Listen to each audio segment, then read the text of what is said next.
Morgan was our third attempt, our little breakthrough. It's the next step in evolution. She had a tantrum.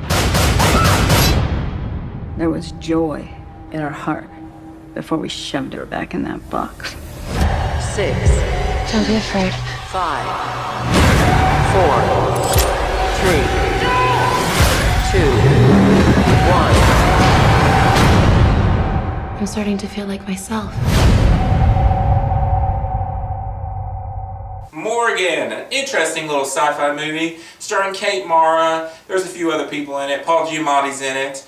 But for the most part, it stars Kate Mara. And this is a interesting little close quarters sci-fi movie. So you have this company who is genetically creating humans to try and make what's best of humanity. Later on you find out that really what they're trying to do is to create weapons, which is an interesting story that's been told before. But you have this character Kate Mara who is this risk assessment person. She's coming down because there's been an incident with one of their successes named Morgan. She became violent. So she's coming down to see what's going on and if they should just terminate Morgan or continue on.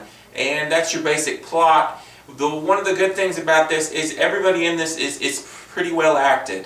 There's some really good performances here. The girl that plays Morgan, really good. Kate Mara was good in this. Even Paul Giamatti, even though he's only in it for a little bit, was really good in this. I felt like it was very well directed. A lot of the action scenes, and there is a lot of action scenes. I know they kind of marketed this as a sci-fi horror, but it's really more of a sci-fi action movie. And there are several fight scenes, and for the most part they're pretty good. There are some really quick cuts and a little bit of shaky cam, but for the most part the action's done well. The setting's really cool. All the shots are really done well, so it's very well directed. It's got this really cool music that kicks in every time something really intense is going down, which was a nice little feature.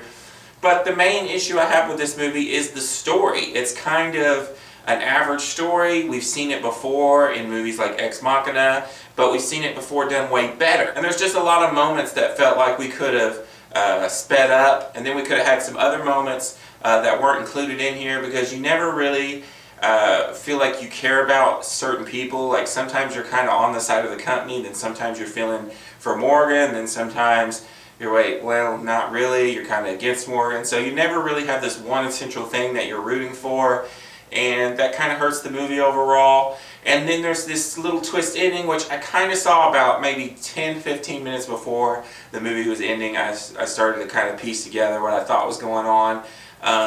So it's kind of predictable, but they do a good job with the movie overall. I feel like this is a good first movie for Ridley Scott's son, and I'm looking forward to what he does next. But overall, this was a pretty forgettable movie. I just don't think it's something that I'm going to want to do any repeat viewings on.